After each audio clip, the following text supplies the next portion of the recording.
ಸುದ್ದಿಯನ್ನ ನೋಡ್ತಾ ಹೋಗೋಣ ಟಾಪ್ 30ಯಲ್ಲಿ.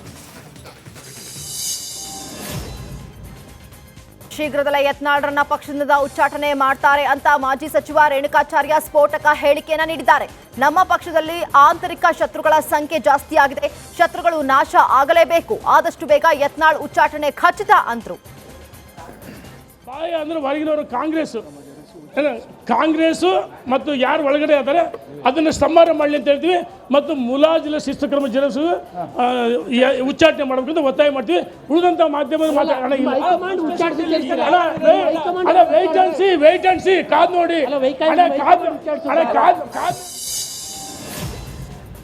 ಯತ್ನಾಳ್ ಬೆಂಬಲಿಗರೇ ಇಲ್ಲದ ಒಬ್ಬ ನಾಯಕ ಅಂತ ಮೈಸೂರಲ್ಲಿ ಬಿಸಿ ಪಾಟೀಲ್ ಕೆಂಡ ಕಾರಿದ್ದಾರೆ. ಕಾಂಗ್ರೆಸ್ಗೆ ಬೈದ್ರೆ ಪ್ರಚಾರ ಸಿಗಲ್ಲ ಅಂತ ಯತ್ನಾಳ್ ಯಡಿಯೂರಪ್ಪ ಹಾಗೂ ಮಗನನ್ನ ಬೈತಾ ಇದ್ದಾರೆ. ಬೈಕೊಂಡು ನಾನು ನಾಯಕ ಆಗ್ತೀನಿ ಅಂದ್ಕೊಂಡಿದ್ದಾರೆ. ನಮ್ಮ ಪಕ್ಷದಲ್ಲಿ ಹಾರಾಡಿದವರು ಬೀಗಿದವರು ಜನ ಠೇವಣಿ ಕಳ್ಕೊಂಡು ಮನೆ ಸೇರಿದ್ದಾರೆ. ಇವರ ಕಥೆಯೂ ಅಷ್ಟೇ ಆಗುತ್ತೆ ಅಂತ ಮೈಸೂರಿನ ಚಾಮುಂಡಿ ಬೆಟ್ಟದಲ್ಲಿ ಬಿಸಿ ಪಾಟೀಲ್ ಬಸನಗೌಡ ಪಾಟೀಲ್ ಯತ್ನಾಳ್ ವಿರುದ್ಧ ಗುಡುಗಿದ್ದಾರೆ. ಎಂತೆಂಥವರು ಏನೇನೋ ಹೋಗಿದ್ದಾರೆ ಪಕ್ಷದಲ್ಲಿ, ತಮಗೆಲ್ಲ ಗೊತ್ತಿದೆ.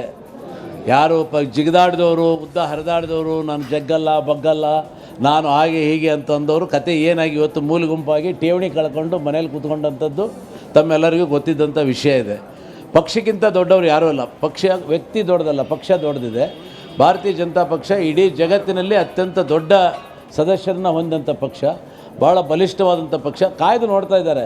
ಇದು ಹೊರಗಿನವರ ಯುದ್ಧ ಆದರೆ ಒಂದೇ ಸೇರಿ ಶತ್ರುಗಳನ್ನು ಕತ್ತರಿಸಿ ಹಾಕಿಬಿಡ್ಬೋದು. ಆದರೆ ಆಂತರಿಕವಾಗಿ ಅಣ್ಣ ತಮ್ಮಂದಿರ ಮಧ್ಯೆ ಭಿನ್ನಾಭಿಪ್ರಾಯ ಬಂದಾಗ, ಯಾವುದೋ ಒಂದು ದುಷ್ಟಶಕ್ತಿ ಅವ್ರನ್ನ ಕಾಡ್ತಾ ಇರುವಂಥ ಸಂದರ್ಭದಲ್ಲಿ ನೋಡೋಣ ಇವತ್ತು ಸರಿ ಆಗ್ಬೋದು ನಾಳೆ ಸರಿ ಹೋಗ್ಬೋದು ಅಂತ ಕಾದು ನೋಡೋಂಥ ತಂತ್ರಕ್ಕೆ ಬಂದಿದ್ದಾರೆ. ಅದು ಭಾಳ ದಿವಸ ನಡೆಯೋದಿಲ್ಲ. ಇದೇ ರೀತಿ ಮುಂದುವರೆದರೆ ಮುಂದಿನ ದಿನಗಳಲ್ಲಿ ಉಗ್ರವಾದಂಥ ಕ್ರಮವನ್ನು ಖಂಡಿತವಾಗಿ ನಮ್ಮ ಪಕ್ಷದ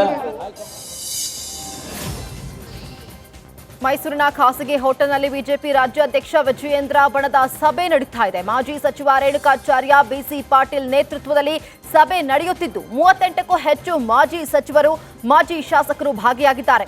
ಸಭೆಯಲ್ಲಿ ಪದೇ ಪದೇ ಯಡಿಯೂರಪ್ಪ, ವಿಜಯೇಂದ್ರರನ್ನ ಟೀಕಿಸುವುದನ್ನ ನಾವು ಸಹಿಸಲ್ಲ ಅಂತ ಯತ್ನಾಳ್ ವಿರುದ್ಧ ಬಿಜೆಪಿ ನಗರಾಧ್ಯಕ್ಷ ಎಲ್ ನಾಗೇಂದ್ರ ವಾಗ್ದಾಳಿ ನಡೆಸಿದರು. ಅತ್ಯಂತ ಸರಳ ಸಜ್ಜನಿಕೆ ವ್ಯಕ್ತಿಗಳ ಬಗ್ಗೆ ನೀವು ಮಾತಾಡ್ತೀರಂದ್ರೆ ನಾವು ಸಹ ನಿಮ್ಮ ಬಗ್ಗೆ ಮಾತಾಡ್ಬೇಕಾಗತ್ತೆ. ಮುಂದಿನ ದಿನಗಳಲ್ಲಿ ಎಚ್ಚರಿಕೆ ಕೊಡ್ತೀವಿ. ಸದಾನಗೌಡರು ಅವ್ರು ಮಾಡಿರ್ತಕ್ಕಂಥ ಕೆಲಸ ಕಾರ್ಯಗಳು, ಸನ್ಮಾನ್ಯ ಯಡಿಯೂರಪ್ಪನವರು ಭಾರತೀಯ ಜನತಾ ಪಾರ್ಟಿಗೆ ಅವ್ರು ಮಾಡಿರ್ತಕ್ಕಂಥ ತ್ಯಾಗ ನೀವು 1% ಮಾಡಕ್ ಸಾಧ್ಯ ಇದೆ. ಯತ್ನಾಳ್ ಅವರೇ, ಸಾಧ್ಯನೇ ಇಲ್ಲ.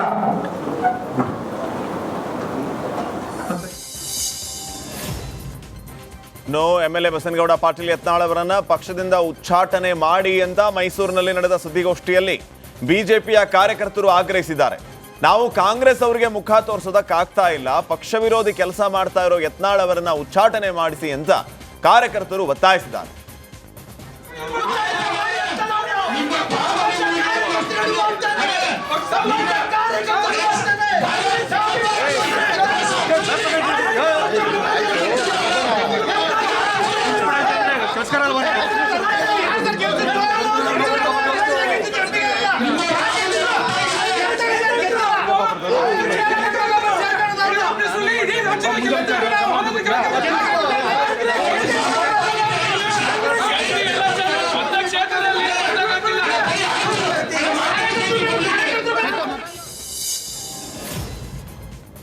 ಮೈಸೂರಿನಲ್ಲಿ ನಡೆಯುತ್ತಿರುವ ವಿಜಯೇಂದ್ರ ಬಣದ ಸಭೆಯಲ್ಲಿ ಕೆಲಕಾಲ ಗದ್ದಲ ಉಂಟಾಗಿತ್ತು. ಬಿಜೆಪಿ ಕಾರ್ಯಕರ್ತರು ಸುದ್ದಿಗೋಷ್ಠಿ ನಡುವೆಯೇ ಯತ್ನಾಳ್ರನ್ನ ಪಕ್ಷದಿಂದ ಉಚ್ಚಾಟನೆ ಮಾಡಿ ಅಂತ ಕೂಗಾಡಿದ್ರು. ಅವನೊಬ್ಬನಿಂದ ಪಕ್ಷದ ಕಾರ್ಯಕರ್ತರಲ್ಲಿ ಬೇಸರ ವ್ಯಕ್ತವಾಗಿದೆ. ಈಗಲೇ ಪಕ್ಷದಿಂದ ಯತ್ನಾಳ್ರನ್ನ ಉಚ್ಚಾಟನೆ ಮಾಡಿ ಅಂತ ಹೇಳಿ ಗಲಾಟೆಯನ್ನು ಮಾಡಿದ್ರು. ಈ ವೇಳೆ ವೇದಿಕೆಯಲ್ಲಿದ್ದ ನಾಯಕರು ಕಾರ್ಯಕರ್ತರನ್ನ ಸಮಾಧಾನಗೊಳಿಸಿದ್ರು. ಏನು ಆಗಲ್ಲ, ಲಾಸ್ ಆಗಲ್ಲ ನಮ್ಗೆ. ನಮ್ ಹಿಂದುತ್ವ ಕ್ಲಾಸ್ ಆಗೋದು. ಅವನು ಮಕ್ಕಳ ಹಿಂದುತ್ವ ನಾಯಕ, ಅವನ ಉಗಿದ ಆಚೆ ಹಾಕಿ. ಸರ್, ನೀವು ಮೈಸೂರಲ್ಲಿ ಬಂದು ಪ್ರೆಸ್ ಮೀಟ್ ಮಾಡ್ತೀರಾ, ಅವರು ಬೀದರ್ ಕುಂತ್ಕೊಂಡು ಪ್ರೆಸ್ ಮೀಟ್ ಮಾಡ್ತಾರೆ. ನೀವಿಬ್ಬರು ಬಂದ ಕಾರ್ಯಕರ್ತರಿಗೆ ನೋವಾಗಿದೆ ಸರ್. ಇರಿ ಸರ್, ನಾವು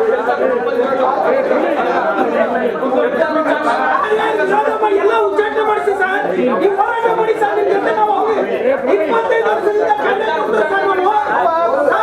25 ವರ್ಷದಿಂದ ನಮ್ಮ ಮನೆ ದುಡ್ಡು ಬಂದ್ ಮಾಡಿದೀವಿ. ಅವ್ನು ಯಾವ ಸರ್ ಎಲ್ಲರೂ ಕೇಂದ್ರ ಸಚಿವ ಎಚ್ ಡಿ ಕುಮಾರಸ್ವಾಮಿ ದೆಹಲಿಯಿಂದ ಬೆಂಗಳೂರಿಗೆ ಆಗಮಿಸಿದ್ದಾರೆ. ಚನ್ನಪಟ್ಟಣದಲ್ಲಿ ನಡೆಯಲಿರುವ ಸಭೆಯಲ್ಲಿ ಭಾಗಿಯಾಗಲು ಏರ್ ಇಂಡಿಯಾ ವಿಮಾನದ ಮೂಲಕ ರಾಜಧಾನಿಗೆ ಬಂದಿಳಿದ್ರು. ಬಳಿಕ ಕೆಂಪೇಗೌಡ ಅಂತಾರಾಷ್ಟ್ರೀಯ ವಿಮಾನ ನಿಲ್ದಾಣದಿಂದ ಸಿಟಿಯತ್ತ ಪ್ರಯಾಣವನ್ನು ಬೆಳೆಸಿದರು. ಡಿಸೆಂಬರ್ 5ನೇ ತಾರೀಕು ಹಾಸನದಲ್ಲಿ ಸ್ವಾಭಿಮಾನಿ ಸಮಾವೇಶದ ಹಿನ್ನೆಲೆ ಮಂಡ್ಯದಲ್ಲಿ ಸಚಿವ ಚಲುವರಾಯಸ್ವಾಮಿ ನೇತೃತ್ವದಲ್ಲಿ ಒಂದು ಸಭೆ ನಡೆಯಲಿದೆ. ಮಂಡ್ಯದ ಕರ್ನಾಟಕ ಸಂಘದಲ್ಲಿ ಸಭೆ ನಡೆಯಲಿದ್ದು ಸಭೆಯಲ್ಲಿ ಕಾಂಗ್ರೆಸ್ನ ಮುಖಂಡರು ಭಾಗಿಯಾಗಲಿಕ್ಕಿದ್ದಾರೆ.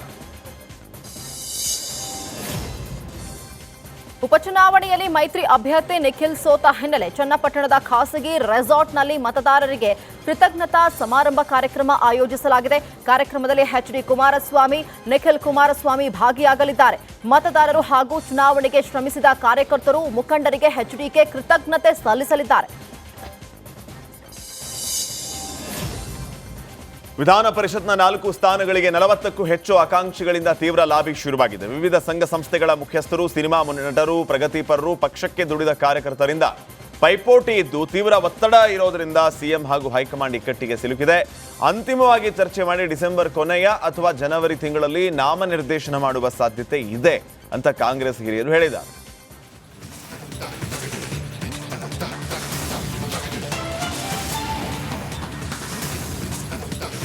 ಗುರಪ್ಪ ನಾಯ್ಡು ವಿರುದ್ಧ ಲೈಂಗಿಕ ಕಿರುಕುಳದ ಆರೋಪ ಕೇಳಿಬಂದಿದೆ. ಕಾಂಗ್ರೆಸ್ ಪಕ್ಷದಿಂದ ಗುರಪ್ಪ ನಾಯ್ಡು ಅವರನ್ನ ಉಚ್ಚಾಟನೆ ಮಾಡಲಾಗಿದೆ. 6 ವರ್ಷಗಳ ಕಾಲ ಗುರಪ್ಪ ನಾಯ್ಡು ಉಚ್ಚಾಟಿಸಿ ಆದೇಶವನ್ನು ಹೊರಡಿಸಿರೋದು. ಕೆಪಿಸಿಸಿ ಶಿಸ್ತು ಸಮಿತಿ ಅಧ್ಯಕ್ಷ ರೆಹಮಾನ್ ಖಾನ್ ಈ ಆದೇಶವನ್ನು ಹೊರಡಿಸಿದ್ದಾರೆ. ಗುರಪ್ಪ ನಾಯ್ಡು ವಿರುದ್ಧ ಲೈಂಗಿಕ ಕಿರುಕುಳದ ಆರೋಪ ಕೇಳಿ ಬಂದಿತ್ತು. ಈ ರೀತಿಯ ಆರೋಪ ಕೇಳಿ ಬಂದ ಹಿನ್ನೆಲೆ ಕಾಂಗ್ರೆಸ್ ಪಕ್ಷದಿಂದ ಗುರಪ್ಪ ನಾಯ್ಡು ಅವರನ್ನ ಉಚ್ಚಾಟಿಸಲಾಗಿದೆ. ಬರೋಬ್ಬರಿ 6 ವರ್ಷಗಳ ಕಾಲ ಗುರಪ್ಪ ನಾಯ್ಡು ಅವರನ್ನ ಉಚ್ಚಾಟಿಸಿ ಕೆಪಿಸಿಸಿ ಶಿಸ್ತು ಸಮಿತಿ ಆದೇಶವನ್ನ ಹೊರಡಿಸಿದೆ. ಕೆಪಿಸಿಸಿ ಶಿಸ್ತು ಸಮಿತಿ ಅಧ್ಯಕ್ಷ ರೆಹಮಾನ್ ಖಾನ್ ಈ ಆದೇಶವನ್ನ ಹೊರಡಿಸಿದ್ದಾರೆ. ಗುರಪ್ಪ ನಾಯ್ಡು ಅವರನ್ನ ಕಾಂಗ್ರೆಸ್ ಪಕ್ಷದಿಂದ 6 ವರ್ಷಗಳ ಕಾಲ ಉಚ್ಚಾಟನೆ ಮಾಡಲಾಗಿದೆ. ಕಾರಣ ಇಷ್ಟೇ, ಈ ಗುರಪ್ಪ ನಾಯ್ಡು ವಿರುದ್ಧ ಲೈಂಗಿಕ ಕಿರುಕುಳದ ಆರೋಪ ಕೇಳಿ ಬಂದ ಹಿನ್ನೆಲೆ ಪಕ್ಷಕ್ಕೆ ಮುಜುಗರ ಆಗಬಾರದು, ಆ ಮುಜುಗರದಿಂದ ತಪ್ಪಿಸಿಕೊಳ್ಳೋದಕ್ಕೆ ಬರೋಬ್ಬರಿ 6 ವರ್ಷಗಳ ಕಾಲ ಗುರಪ್ಪ ನಾಯ್ಡುನ ಪಕ್ಷದಿಂದ ಉಚ್ಚಾಟನೆ ಮಾಡಲಾಗಿದೆ.